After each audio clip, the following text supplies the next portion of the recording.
Being an INFJ in a creative field can provide a unique opportunity to channel your personality into something one of a kind, or it can prove to be an overwhelming endurance test. And today we're going to take a look at all you can bring to your process and all you need to be prepared for as a creative INFJ.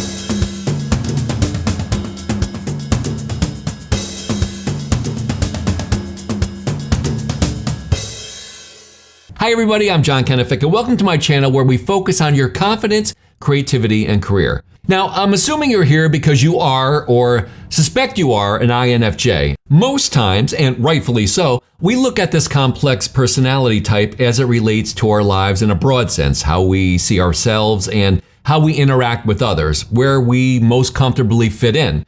But the INFJ creative is interesting because I think its characteristics pair perfectly with creative fields. For me personally, and maybe like a lot of you, I thought that my feelings and mindset made me a freak. But when I found that the way I process my thoughts and feelings were actually a thing, and that others felt the same way, I eased up, and I found that without me even knowing it, that my INFJ personality was maybe one of my greatest creative strengths. Now, to backtrack briefly, the INFJ, which stands for Introverted, Intuitive, Feeling, Judging, is one of the 16 personalities identified by the Myers-Briggs Type Indicator and was based on the work of Carl Jung and more specifically his book Psychological Types.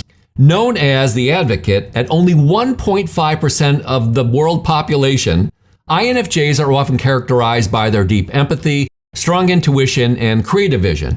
In the realm of the creative arts, INFJs bring a unique blend of sensitivity, imagination, and dedication. Being a creative INFJ can feel like a match made in heaven, and it is in many ways. However, the INFJ's journey is also marked by significant challenges. So, before we jump into it, if you're interested in this type of content, it would be a huge help to me in this little micro channel that I have if you could like and subscribe to see more. Thanks very much. Now let's dive in and take a look at all the things that transform your personality into a superpower and the rewards of being a creative INFJ. First, there's your deep emotional connection. INFJs have an exceptional ability to connect emotionally with their audience. Your art often resonates on a profound level, evoking empathy and reflection. Whether through painting, writing, music, or other forms of art, the INFJ's work can deeply move and inspire others. And I think it's a great feeling when you kind of put it out there and someone tells you that they feel like your work was tailored to them. Next, you have a strong leaning toward visionary creativity. With a rich inner world and strong intuition, INFJs are natural visionaries. You can see possibilities and connections that others might miss, allowing you to create innovative and thought-provoking art. Your intuition guides you to produce work that is not only original, but also meaningful. Next, many INFJs feel like they're making purpose-driven art. INFJs often create with a purpose. You're driven by a desire to make a positive impact on the world, to raise awareness about social issues, or to express universal truths.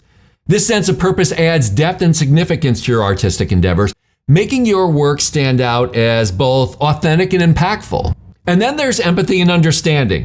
The strong empathy inherent in INFJs allows them to understand and portray a wide range of human emotions and experiences. This ability to empathize helps you create art that speaks to diverse audiences and fosters a sense of connection and understanding among everyone that sees your art. And lastly, there's perseverance and dedication.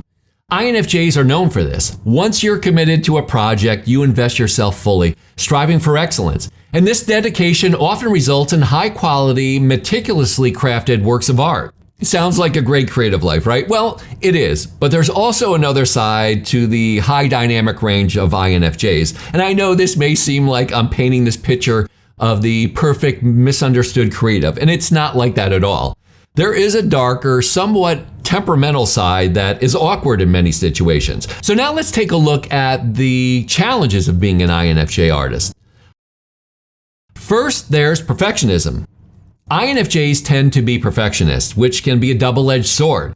While this trait drives us to produce excellent work, it can also lead to excessive self-criticism and even procrastination. We may struggle with finishing projects, always feeling that there's room for improvement. This can be particularly stressful in working with tight deadlines. So what do we do? Well, we have to embrace imperfection. I know this sounds trite, but it does help to put things in perspective. Perfectionism can be a significant barrier for an INFJ artist. As many of you can see from this video, it's obviously not perfection, but I'm learning to let go a little bit. And the way I do this is to set realistic goals. Breaking projects into manageable tasks and setting achievable deadlines helps. Also, I celebrate progress. Acknowledge small victories and progress rather than focusing solely on the end result. And also adopt a growth mindset. View mistakes as setbacks and opportunities for learning and growth rather than failures. And next, there's emotional overwhelm. The same empathy that allows INFJs to create deeply moving art can also make them susceptible to emotional overwhelm. We may find it difficult to separate our feelings from those of our subjects or audience, leading to burnout or emotional exhaustion. So we need to practice self-care, starting with establishing boundaries. Set clear boundaries for work and rest, take regular breaks, and disconnect from work when necessary. Also, don't forget to engage in relaxing activities, hobbies, things that make you feel good.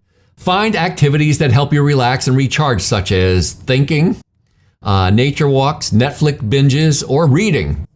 Reading. Anybody? And also seek support. Talk to friends, family, or a therapist about your feelings. Sharing your emotional burden can lighten the load and put your work and your life into context.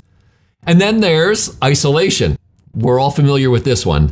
As introverts, we INFJs often need solitude to recharge and create. However, this need for isolation can sometimes result in feelings of loneliness or disconnect from the world. Balancing our need for alone time with the desire for connection can be challenging. INFJs need solitude to recharge, but also value deep connections. So schedule alone time. Dedicate specific times for solitude to reflect and create. Also, cultivate meaningful relationships. Maintain a few close relationships that provide emotional support and understanding. As you move further, this can lead to joining creative communities. Engage with other artists or join groups where you can share your work and gain inspiration without feeling overwhelmed. The next one is near and dear to my heart, and that's the difficulty with self-promotion.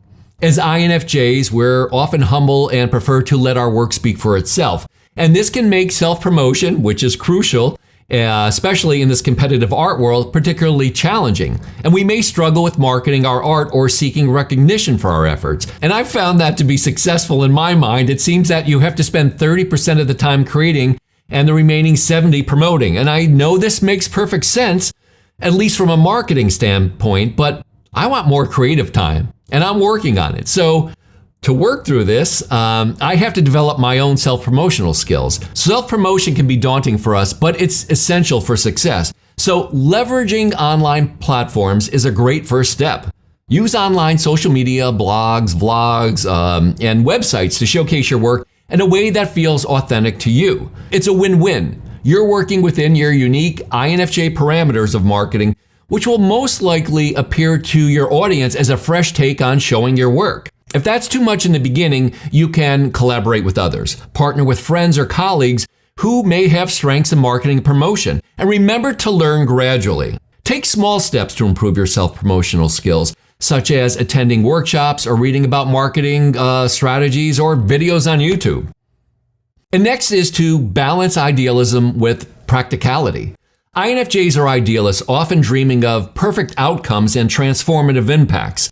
We can see a clear path to how our great ideas become realized. However, the realities of the creative world, such as financial constraints, market demands, and the agendas of others can clash with our ideals. Finding balance between our artistic vision and practical considerations can be a constant challenge. So we need to align idealism with practicality. Finding a balance between these two can help you to thrive and to set clear priorities. So focus on the projects that align most closely with your values and goals. And create a sustainable routine. Develop a routine that incorporates both creative work and practical tasks, ensuring you remain productive and balanced. And this one may be tough because we're so close to our ideas, but we have to be open to feedback. Accept constructive criticism to refine your work and to make it more marketable without compromising your artistic vision. You can do both. Now, I didn't find out that I was an INFJ until later in my life. And when I did, it answered so many questions that I had about myself as a person, about my relationship to my work. So I feel so much more comfortable and connected to my work, and as a result, much more creative. It benefits my art as long as I keep the more challenging aspects of my personality type in check. So with that, I want to leave you with the words of Emily Bronte, who said, "If I could, I would always work in silence and obscurity and let my efforts be known by their results." Thanks very much for watching. See you in the next video. Bye.